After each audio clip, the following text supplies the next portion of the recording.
Bonjour et bienvenue à ce webinaire sur le thème de l'électricité statique. Donc, je me présente, Marc-Olivier Orny, je suis en charge du marketing produit chez SMC France et je suis accompagné aujourd'hui de Monsieur Axel Delceau.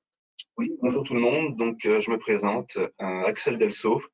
Donc, je suis chef produit marketing ici chez SMC France. Donc, tout d'abord, nous vous remercions pour votre présence. Vous êtes encore une fois très nombreux à nous suivre aujourd'hui. Et donc, l'objectif de ce webinaire, ça va être d'aborder les points suivants. Donc, on va parler dans un premier temps de l'origine de l'électricité statique, ensuite, comment elle se crée, et puis on vous présentera les différentes solutions pour combattre ce phénomène. On va passer à peu près 45 minutes ensemble, 45 minutes à 1 heure grand maximum, et vous aurez, si vous le souhaitez, la possibilité de poser vos questions via le chat tout au long de la présentation, et nous répondrons aux questions en fin de présentation. Donc, là, vous avez l'agenda détaillé de la présentation. Donc, en gros, enfin en résumé, la première partie, je la présenterai, ça va être tout ce qui concerne les généralités. Et ensuite, Axel vous présentera les solutions pour lutter contre l'électricité statique. Donc, avant de rentrer dans le vif du sujet, eh bien, en fait, on peut se poser la question, qu'est-ce que l'électricité statique? Donc, elle peut se manifester de plusieurs façons. Donc, dans la vie courante, on a tous, en étant gamin, en fait, joué avec un ballon de baudruche en le frottant sur un pull en laine et puis en approchant des cheveux. Et là, on s'est aperçu que les cheveux se hérissaient. Donc, ça, c'est un premier phénomène. Après, en tant qu'adulte, on a pris notre voiture et puis le matin, en hiver, on verra pourquoi tout à l'heure en hiver plus particulièrement, mais donc on se prend assez souvent des décharges électriques sur la portière quand on prend la portière.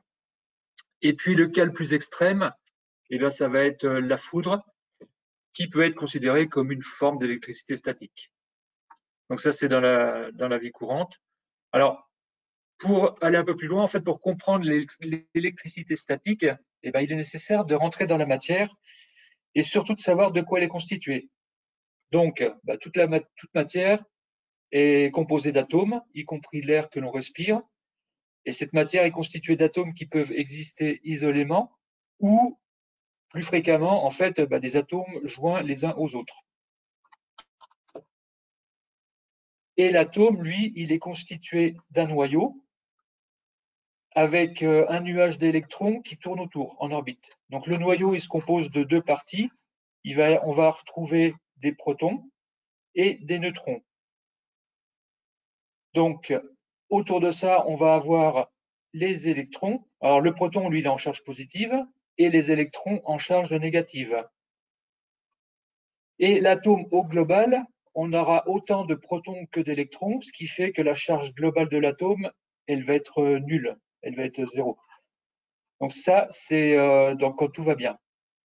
Par contre, il existe ce qu'on appelle des électrons libres. Et ces électrons libres, c'est eux qui vont commencer à nous poser des problèmes. C'est parce qu'en fait, ces électrons, ils vont pouvoir passer d'un atome à l'autre. Donc, quand ils vont quitter un atome, on va se retrouver avec une charge positive. Et quand ils vont rejoindre un autre atome, là, on va avoir une charge globalement négative. On verra ça un peu plus en détail tout à l'heure. Mais en fait, le fait d'avoir ces électrons libres qui vont passer d'atome à un autre atome, c'est là où on va avoir nos problèmes d'électricité statique. Donc là, vous allez avoir un exemple d'un atome. Donc là, il n'a pas de charge globale puisqu'en fait, on a 2 protons et 2 électrons. Donc là, tout va bien. Là, qu'est-ce qui se passe? C'est qu'on va avoir un électron qui arrive au niveau de l'atome. Donc, on voit qu'on a 2 protons, 3 électrons, donc une charge négative. Et inversement, quand il quitte l'atome, on va avoir une charge positive. Et quand on a un électron qui quitte ou qui rejoint un atome, c'est là qu'on parle de ions. Donc, on a des ions négatifs. Dans notre cas, le cas du milieu, par exemple, un ion négatif, parce qu'on a 3 électrons pour 2 protons. Et là, un ion positif, parce qu'en fait, on a 2 protons, donc charge positive, pour un électron, charge négative. Donc les ions, en fait, il faut considérer que c'est un atome qui a perdu ou gagné un électron. Et On sait également que des charges, alors au niveau de l'électricité, des charges de même signe se repoussent et des charges de signe opposé vont s'attirer. Et là, en fait, avec les ions, comme ce sont des particules chargées, elles vont répondre à cette loi. Donc, on va avoir des charges de signes opposés qui vont s'attirer et des charges de même signe, qui soient négatifs ou positifs, qui vont se repousser. Et le phénomène, c'est qu'en fait, comme ces masses sont très faibles, on est quand même au niveau des électrons, enfin de l'atome, on est sur des masses très très faibles, donc ça va être encore plus amplifié par rapport à ce phénomène. Donc depuis le début, on parle d'électricité statique, on parle d'électricité, en fait, dans le terme électricité statique, on retrouve électricité. Ce qu'il faut savoir quand même, c'est que on est sur des tensions élevées, voire très élevées, mais des intensités très faibles. Donc les tensions, ça peut aller jusqu'à plusieurs milliers de volts. Que ces tensions, ce sont des tensions de surface et non des tensions au cœur de la matière. Et par rapport au corps humain, donc quand on dit tiens, j'ai pris une châtaigne, j'ai pris un coup d'électricité, comment ça se traduit? Si on est sur 1000 volts, 1 kilovolt, on n'a quasiment pas de sensation. 2 kilovolts, on commence à avoir une légère sensation, pas de douleur vraiment, c'est un petit craquement. Ensuite, 3 kilovolts, là, ça commence à picoter. Ça, c'est quand on touche notre fameuse poignée de porte de voiture en hiver. Ensuite, 5 kilovolts, là, ça commence à faire une bonne douleur au niveau de la main et de l'avant-bras. Et là, on voit, en fait, on peut voir une petite étincelle. Ensuite, 8 kilovolts, là, ça commence à être une douleur vraiment sévère et puis qui engourdit la main. Et puis 12 kilovolts, là, c'est vraiment une forte décharge, la sensation d'une forte décharge dans le bras. Donc maintenant, la question à se poser, c'est de savoir comment l'électricité statique se forme. Donc les causes de l'électricité statique. Donc, l'électricité statique, elle va se former de plusieurs manières. Donc, la première, c'est par contact ou collision. Donc là, en fait, je vais avoir deux pièces. Alors là, maintenant, je bascule dans le monde de l'industrie et puis je quitte le monde la vie de tous les jours, comme on a vu tout à l'heure, mais là, c'est plus dans l'industrie. Donc, quand on va avoir des pièces en collision, donc deux pièces qui viennent taper l'une sur l'autre, là, on peut avoir transfert d'électrons, qu'on a vu tout à l'heure. Donc là, on va avoir création d'électricité statique par frottement aussi. Frottement, on le verra un peu plus tard, mais par exemple, dès qu'on frotte des films ou du papier sur des galets, là, en fait, on va avoir création d'électricité statique, des bouteilles sur un convoyeur, par exemple. Ensuite, par séparation, donc on a deux objets, un film, par exemple, sur une vitre, on va pouvoir, donc en séparant, on va avoir transfert d'électrons et là, on va avoir création d'électricité statique. Ensuite, par induction, donc dans ce cas-là, on n'a pas de contact, mais c'est en rapprochant les deux pièces, on va réorganiser les charges et là, on va donc avoir création d'électricité statique. Et par ionisation aussi, on peut en fait, en envoyant des ions qui soient positifs ou négatifs, venir charger une pièce. Et le dernier cas, en fait, ça va être quand on va avoir, par exemple, de l'eau qui va sortir d'une buse pour faire de la brume. Là, en fait, le fait d'avoir ce changement d'état, on va créer en fait également des ions positifs, négatifs. Donc, si on prend un exemple de création,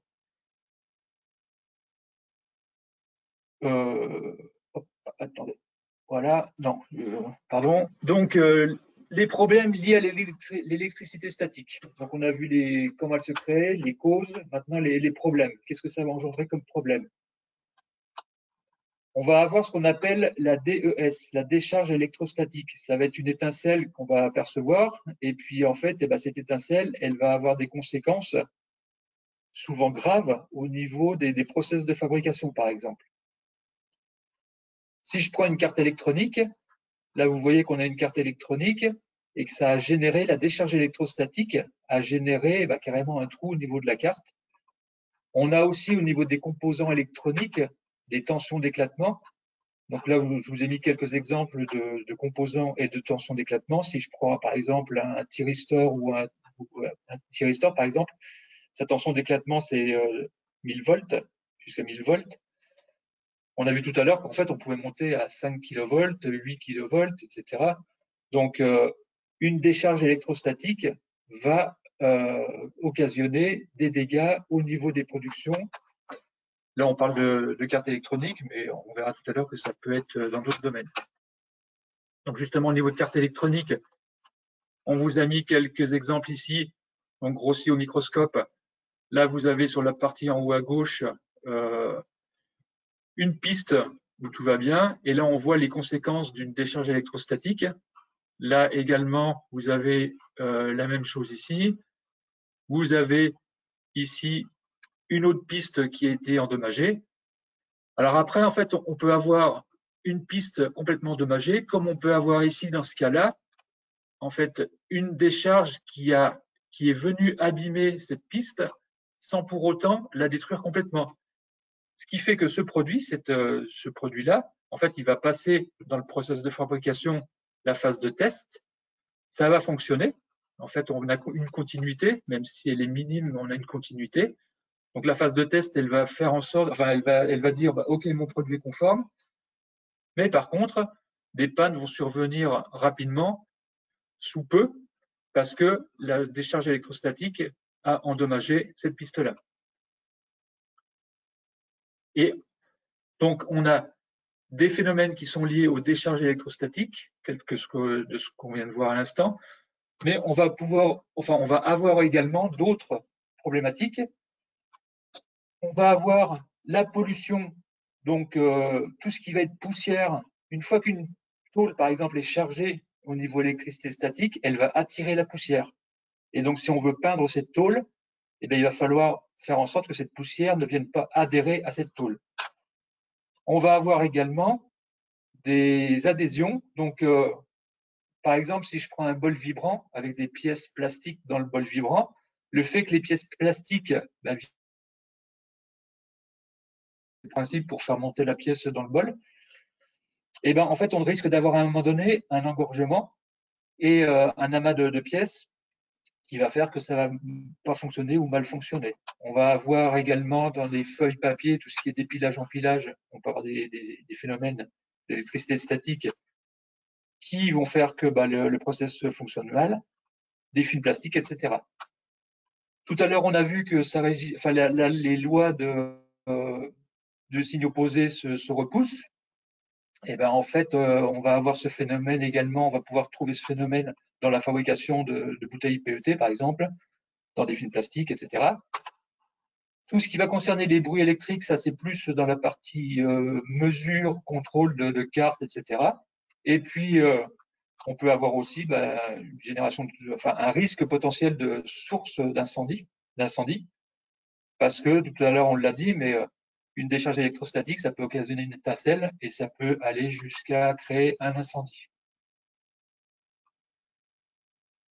Donc là, on va avoir un exemple, par exemple, ce que je vous disais tout à l'heure, si j'ai une tôle qui est chargée, qui est non chargée et chargée, là j'ai ma poussière. Si ma tôle n'est pas chargée, la poussière tombe et ne vient pas coller sur la tôle. Si ma tôle est chargée, elle va attirer la poussière. Et donc, le fait d'attirer la poussière, elle va rendre difficile ou même impossible la peinture, parce qu'en fait, la qualité de la peinture ne sera pas bonne. Tout à l'heure, je vous parlais de bouteilles plastique. Alors, ce qu'il faut savoir, c'est quand les bouteilles passent sur un convoyeur ou elles vont toutes se charger de la même manière. Là, par exemple, on a pris l'exemple. Alors, je l'ai mis sur une table, mais c'est pour l'exemple. Hein. Mais elles sont toutes chargées négativement. Le fait qu'elles soient chargées négativement, elles vont se repousser, forcément, puisque les signes identiques se repoussent. Et donc, ça va créer des problèmes lors de la fabrication et donc du process. Alors, face à tout ça, comment on peut agir? Qu'est-ce qu'on peut faire? Donc, comment on va pouvoir diminuer ou éviter la génération d'électricité statique? On a à notre disposition la série, ce qu'on appelle triboélectrique. Vous avez peut-être déjà entendu parler de ce terme. Ça répertorie les matières et leur potentiel de charge. Cette série triboélectrique, ça vient de très loin. En fait, c'est Thalès qui, 600 ans avant Jésus-Christ, avait découvert qu'en frottant de l'ambre sur la laine, on pouvait créer de l'électricité statique. Alors, pourquoi je vous dis ça? Parce qu'en fait, c'est pour expliquer le terme triboélectrique, parce qu'en grec, ça veut dire frotter de l'ambre.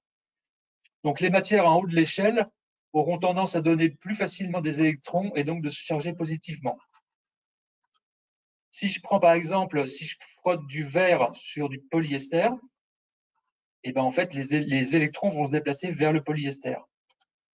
Et au niveau du potentiel de charge, si j'ai le corps humain et du nylon, et ben en fait, ma charge sera plus faible que si je prends du polyuréthane, par exemple. Donc, tout ça, en fait, va faire en sorte que l'électrostatique eh bien, ne se créera pas, c'est peut-être pas le bon. En fait, on va limiter en fait la création d'électricité statique, soit premièrement par le choix des matériaux, donc en se référant à cette liste triboélectrique. Ensuite, par le fait de réduire les surfaces. Tout à l'heure, on a vu qu'au niveau collision, en fait, le fait d'avoir une collision va faire qu'on va avoir transfert d'électrons.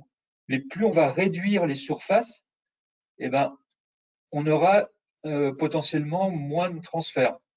Et puis, le troisième point, c'est de réduire les fréquences de mise en contact des éléments.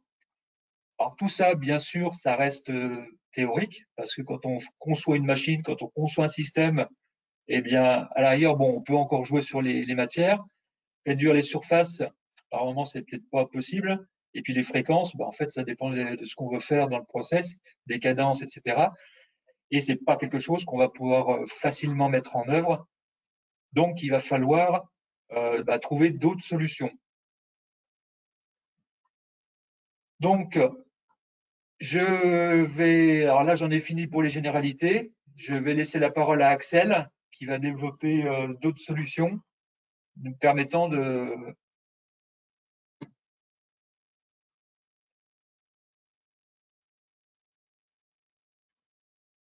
Attendez, je vais peut-être non, je vais continuer en fait. Axel ne va pas prendre la parole tout de suite. Je continue. Donc, tout à l'heure, je vous parlais de l'humidité relative. Elle joue un rôle important en fait quand l'air est sec. Plus l'air est sec, plus faible sera la capacité de conductibilité et le risque d'électricité statique sera plus grand. Donc en hiver, l'humidité de l'air est faible, parfois sous 20%, et un taux d'humidité relative entre 50 et 60%, c'est considéré comme la meilleure condition pour diminuer le chargement électrostatique. Donc quand on a en fait ce phénomène, on peut dire qu'avec l'humidité, la surface devient semi-conductrice. On va pouvoir utiliser des matériaux conducteurs et les relier à la Terre. Et on va pouvoir également utiliser un ioniseur. Et là maintenant, je passe la parole à Axel.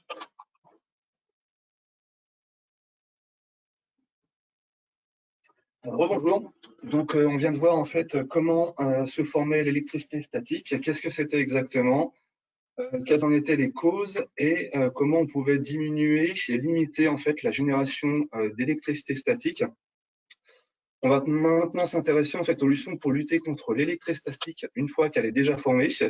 Donc, on va s'interroger sur l'appareil qui est le ioniseur, savoir qu'est-ce que c'est, comment ça fonctionne, et je vous ferai une présentation en fait de la gamme de ioniseurs SMC. Donc, les types, les technologies, les méthodes de décharge et les petites particularités qui font que ces produits sont intéressants. Donc, en fait, un ioniseur, c'est un appareil qui va utiliser de la haute tension pour charger positivement et ou négativement des atomes. Donc, ces atomes chargés positivement et ou négativement vont arriver à proximité des pièces ou des équipements industriels dont on souhaite neutraliser l'électrostatique présente.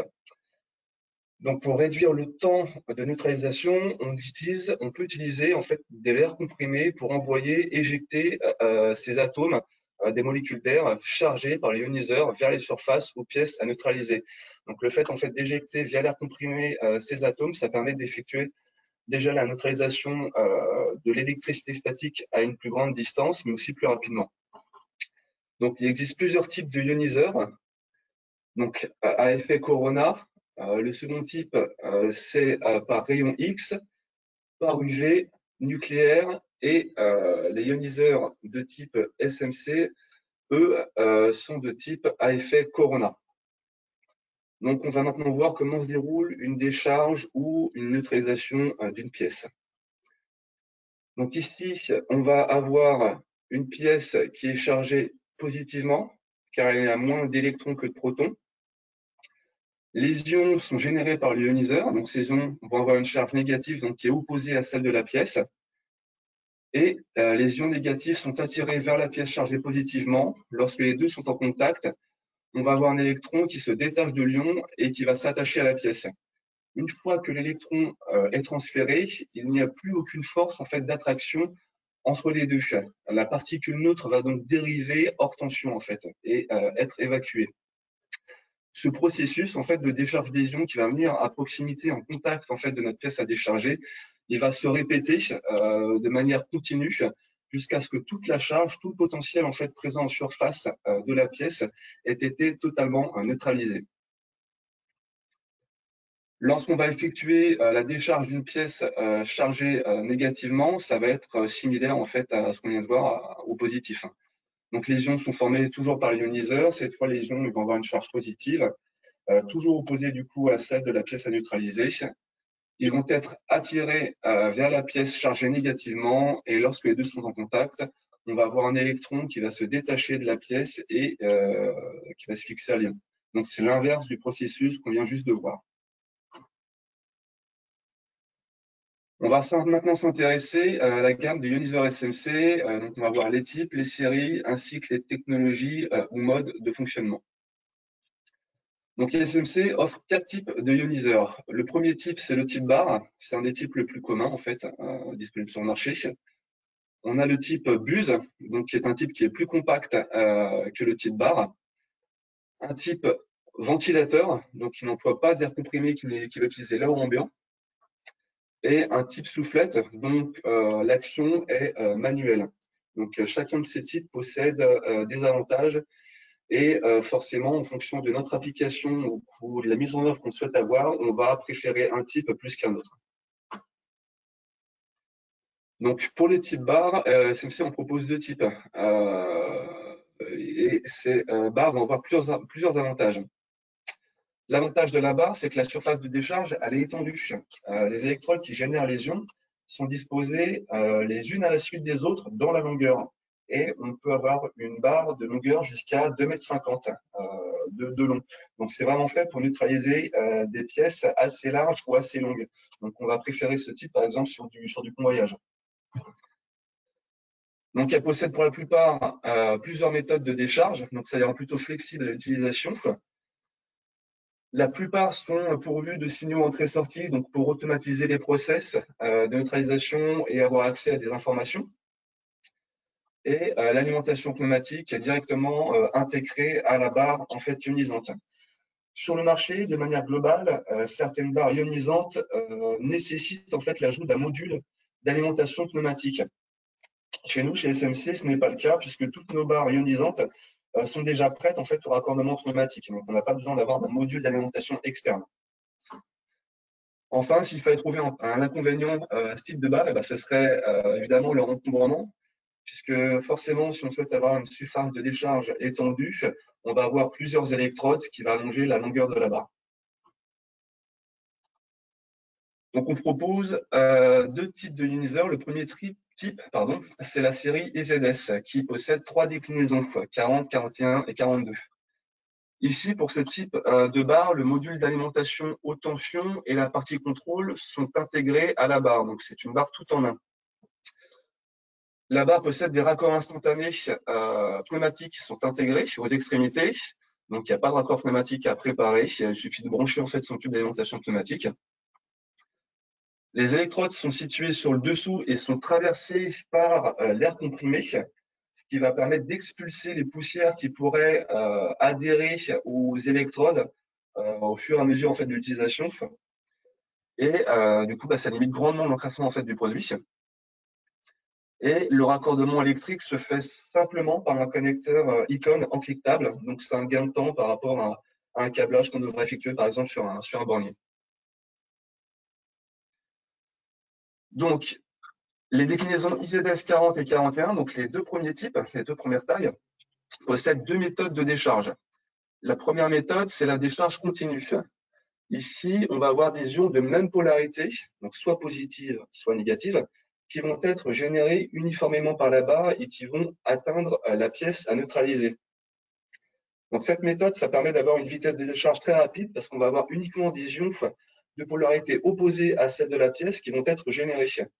Par contre, cette méthode, elle nécessite de connaître la polarité de la pièce à décharger. Donc il faudra utiliser des capteurs en fait pour mesurer la polarité et le potentiel de la pièce. La seconde méthode, c'est la méthode alternative. Là, on a des ions de polarité positive et négative qui sont générés alternativement sous forme de couches par la barre et qui atteignent la pièce à neutraliser. La fréquence en fait de cette alternance entre ions positifs et négatifs, elle est réglable entre 1 à 30 Hz. Donc cette méthode, elle permet de réduire en fait la tension d'amplitude max. Donc qu'est-ce que la tension d'amplitude max? La tension d'amplitude max, en fait, c'est la variation de la tension résiduelle de la pièce, donc qui peut être soit positive, négative, ou qui peut s'alterner, lorsque la pièce est considérée déchargée, donc lorsque cette tension est très faible, donc elle est autour de 50 volts environ. Donc du fait de l'alternance d'ions positifs et négatifs à une fréquence relativement élevée, il est recommandé en fait d'utiliser une alimentation pneumatique pour avoir une neutralisation efficace. On a une troisième méthode de décharge, donc qui elle est propre à la barre IZS 41, donc qui est un compromis entre une décharge continue et une décharge alternative. Elle s'appelle la méthode Sensing DC AC. En fait, cette méthode nécessite l'emploi d'un capteur de retour externe qui va être monté près de la pièce à décharger et qui va détecter la polarité et la tension. Donc cette méthode elle est très efficace et c'est également la plus rapide en fait pour décharger totalement une pièce. Elle est plus rapide en fait que la méthode alternative sans capteur. Donc cette méthode de décharge possède deux modes. Un mode économie.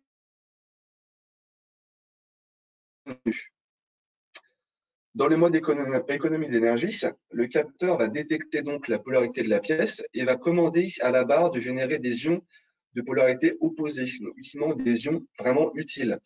Une fois la neutralisation effectuée, la barre va s'arrêter d'elle-même, elle va arrêter la décharge. Pour le mode neutralisation continue, là aussi le capteur détecte la polarité de la pièce et commande à la barre de générer des ions de polarité opposée.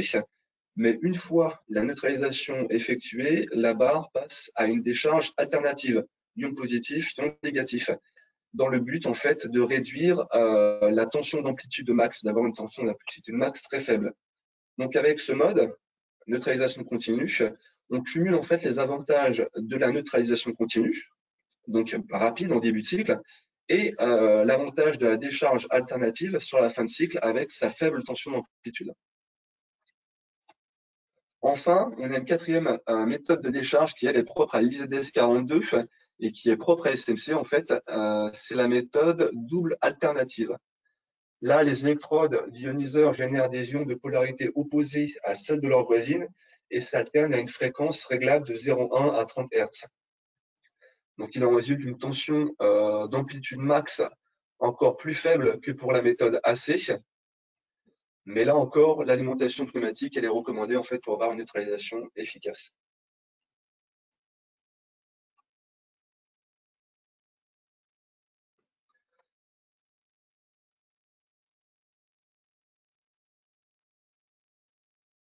Donc la deuxième série de ioniseurs de type barre chez SMC, c'est la série IZT.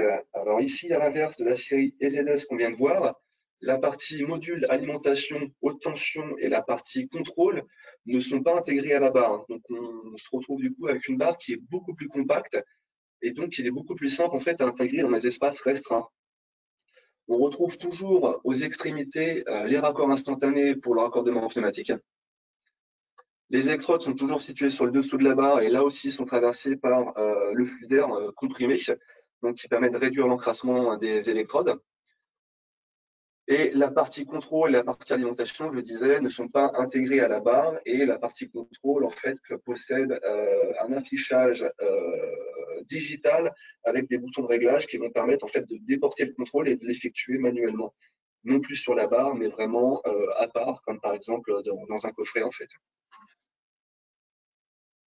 Donc les méthodes de fonctionnement de la série IZT sont vraiment similaires à l'IZS. À savoir qu'on a la méthode continue alternative pour l'IZT40, mais sans signaux entrée-sortie. Donc c'est un ioniseur de type plug and play en fait. On va avoir une méthode continue alternative pour l'IZT41 avec signaux entrée-sortie si on souhaite avoir des retours d'informations sur le fonctionnement ou des informations sur l'état d'encrassement de la cartouche par exemple. Par contre, il n'est pas possible d'intégrer un capteur de retour comme pour la série IZS. Et enfin, on retrouve la méthode double alternative pour l'IZT42 avec son faible potentiel. Avec la série IZT, il est possible de contrôler et paramétrer 4 barres ionisantes avec un seul contrôleur. Chaque barre ionisante va avoir son propre module d'alimentation, mais par contre, le contrôleur peut être partagé jusqu'à 4 barres et il est possible de faire le réglage des 4 barres avec un seul contrôleur. Il est également possible de déporter le contrôle à une distance maximale de 15 mètres, à condition de respecter une distance max de 3 mètres entre chaque élément. Donc c'est vraiment une série qui permet en fait de monter en fait notre barre dans des endroits restreints et lorsqu'on souhaite avoir une partie contrôle beaucoup plus accessible par l'opérateur. Donc ici on a une vue en fait du contrôleur qui va nous permettre d'avoir accès à des informations. Donc, parmi ces informations, on retrouve l'affichage du canal tout en haut. Donc, l'affichage du canal, c'est la barre en fait sélectionnée pour les réglages et pour les informations données par les LED.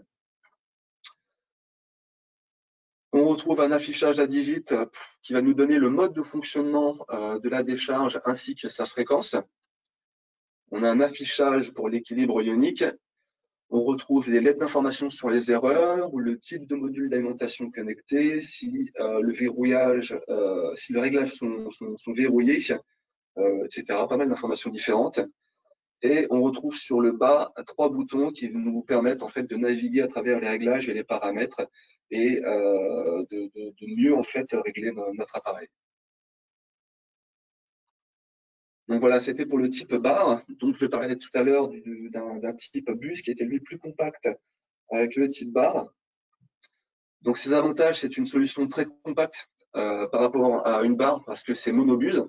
Une barre ionisante va posséder plusieurs buses alors qu'un ioniseur va en avoir une seule. Donc on est vraiment sur quelque chose de petit, de faible dimension. L'amplitude de tension est faible pour ce type d'appareil. La mise en œuvre est assez simple. Là aussi, l'alimentation pneumatique est possible puisqu'il est déjà équipé pneumatiquement, mais ça on va le voir. Et par contre, l'inconvénient du coup, c'est qu'elle ne peut neutraliser une surface de décharge relativement petite, parce que du coup, c'est du monobuse. Donc la série SMC de ioniseurs de type bus s'appelle IZN10E. Donc on retrouve sur ce ioniseur, en fait, sur la face avant, la buse, en fait, par laquelle l'air va sortir, l'air ionisé. Donc il en existe de plusieurs types pour avoir une décharge plutôt polyvalente. L'alimentation pneumatique, elle est située à l'arrière et on retrouve un corps instantané intégré au corps. Et on a des LED pour avoir une visualisation en fait de l'état de fonctionnement de l'appareil. Donc pour ce type de ioniseur, le type bus, on ne retrouve qu'une seule méthode de décharge. C'est une méthode de décharge qui est double alternative. Qui est alternative, pardon. Donc là, on a des couches de ions positives et négatives qui atteignent la pièce alternativement. On a une tension d'amplitude max qui est de 20 volts, donc plutôt faible. Et l'alimentation pneumatique est recommandée pour une décharge rapide vu qu'on est sur un mode alternatif.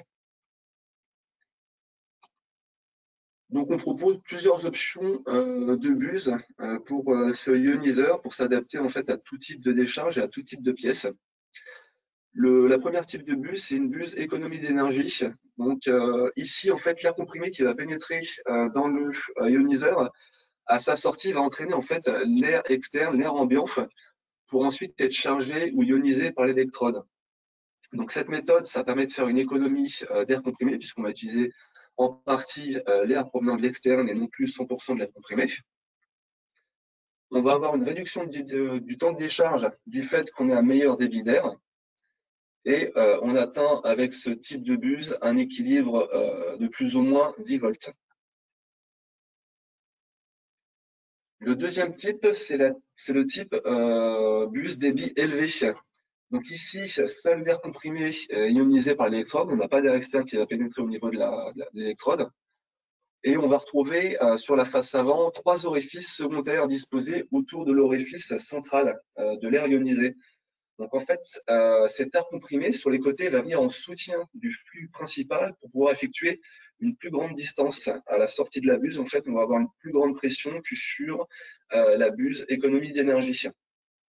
Donc ça permet en fait d'effectuer la neutralisation de l'électricité statique à une plus longue distance. Et ici, l'équilibre ionique est de plus ou moins 15 volts.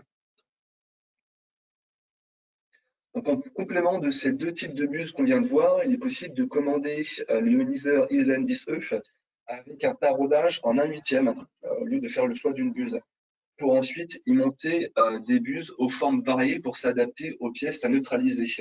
Donc, on pourra, avec les très grands choix de bus qu'on propose, s'adapter à des pièces petites, étendues, difficiles d'accès, lorsqu'on va utiliser par exemple le bus à tube bender, donc on peut orienter, et des pièces également à 360 degrés, par exemple.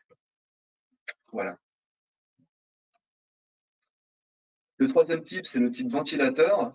Donc ici, on utilise l'air ambiant pour effectuer notre neutralisation. Donc l'alimentation pneumatique n'est pas nécessaire.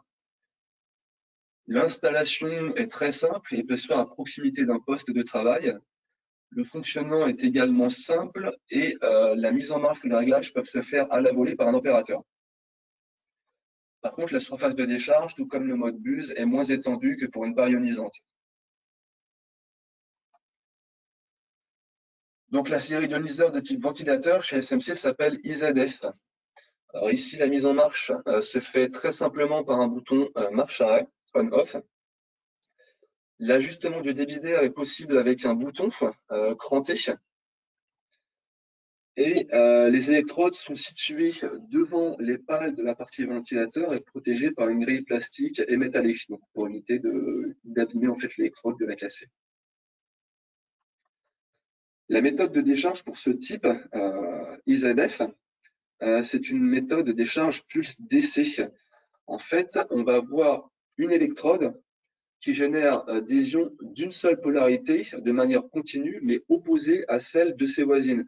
On ne va pas avoir d'alternance. Ici, les ions positifs et négatifs vont être brassés en fait par le mouvement du ventilateur et on obtient avec ce type une faible tension d'amplitude max. Le fait que ces ions positifs et négatifs soient brassés, ça va permettre le fait qu'ils atteignent la pièce de manière uniforme. Voilà.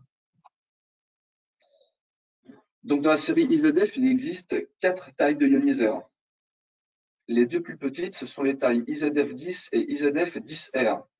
Donc ce sont les plus compactes. Elles possèdent 4 électrodes réparties de manière uniforme. Le débit est fixe pour IZF10, mais il est réglable pour IZF10R. Et la décharge est plutôt rapide puisqu'à une distance de 300 mm, la décharge est inférieure à 2 secondes. Les deux plus grandes tailles s'appellent IZF21 et 31. Elles possèdent 8 électrodes situées devant le ventilateur, donc 2 fois plus que les modèles précédents. Et le débit est réglable pour ces deux types. Donc elles vont avoir une meilleure portée que IZF10 et 10R, puisque la décharge est inférieure à 2 secondes à une distance de 400 mm pour IZF21 et à 800 mm pour l'IZF31. Enfin, le quatrième et dernier type, c'est le type soufflette. Donc, cette série s'appelle IZG. C'est un tout nouveau produit que nous venons de lancer. Donc, ce type est facile d'usage puisque l'emploi est similaire à celui d'une soufflette pneumatique. Le produit peut paraître simple ou simpliste, mais en fait, il y en a un très très grand nombre de réglages qui est possible. On va pouvoir, par exemple, avec ce produit, ajuster le débit d'air via une molette de réglage située sur le dessus. On va pouvoir choisir entre un soufflage continu ou un soufflage en intermittence par simple pression. Et on pourra également paramétrer des arrêts automatiques en fonction du délai de soufflage, donc de 3, 5 ou 7 secondes. Donc, par contre, ce modèle ne possède pas de signaux entrée-sortie. Nous avons maintenant en fait quelques exemples d'applications, voir sur quel type d'industrie ou de process on peut monter ces ioniseurs et où ils seront utiles en fait. Donc, on va employer les ioniseurs en fait dans l'industrie de l'emballage, dans l'imprimerie, l'alimentaire, l'électronique. Donc, comme le disait Marc, partout on va avoir du frottement, de la friction, mais également des chocs, donc en automobile, et aussi l'injection plastique, puisque le plastique est très sujet à l'électricité statique.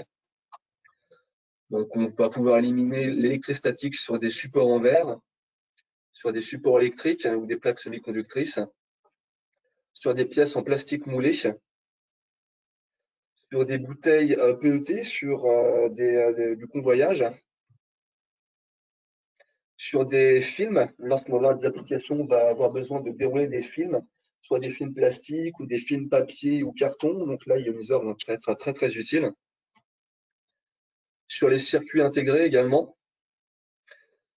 Sur les lentilles en verre pour éviter que la poussière se dépose et n'adhère en fait sur les lentilles. On va pouvoir utiliser l'ioniseur pour nettoyer, pour déioniser, en fait neutraliser les lentilles et évacuer les poussières. Et également sur les bols vibrants ou les récipients en plastique. Dans l'emballage également aussi sur les emballages en film, donc toujours en film plastique ou film métallique. Voilà. Donc tous les types d'applications qu'il est possible d'avoir là où on peut utiliser en fait les ioniseurs et qui vont pouvoir être utiles pour garder une certaine qualité en fait du produit. Donc on arrive maintenant au terme de la présentation sur l'électricité statique. On va analyser les questions maintenant que je pense qu'on a reçues. Okay. Oui, alors on va.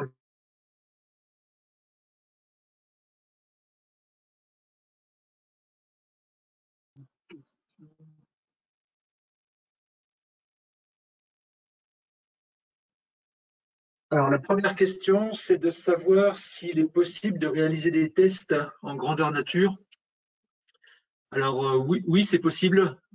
Par rapport à certaines applications où des fois on n'est pas très sûr du résultat, où on se pose la question de savoir est-ce qu'il est pertinent ou pas de mettre un ioniseur.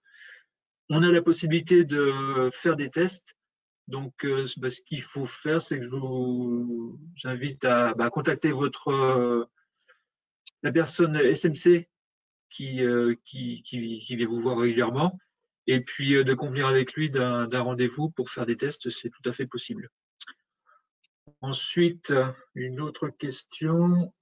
L'autre question, c'est de savoir, oui, en fait, le pistolet ioniseur qu'on a présenté, la question posée, c'est je suis allé sur votre site et je ne l'ai pas trouvé. En fait, pour l'instant, comme l'a dit Axel, c'est un tout nouveau produit, donc il est disponible vous pouvez le voir sur le site www.smcworld.com et il sera disponible sur notre site SMC France d'ici, je pense, quelques semaines, peut-être 2 semaines, 3 semaines à peu près. Et vous pouvez déjà aller voir sur le site smcworld.com les caractéristiques, sachant qu'Axel va développer un petit peu le détail. Ensuite, j'ai pas d'autres questions. Donc voilà. Écoutez, nous vous remercions encore une fois tous pour votre présence. On espère que cette présentation vous a plu et que vous l'avez trouvée intéressante.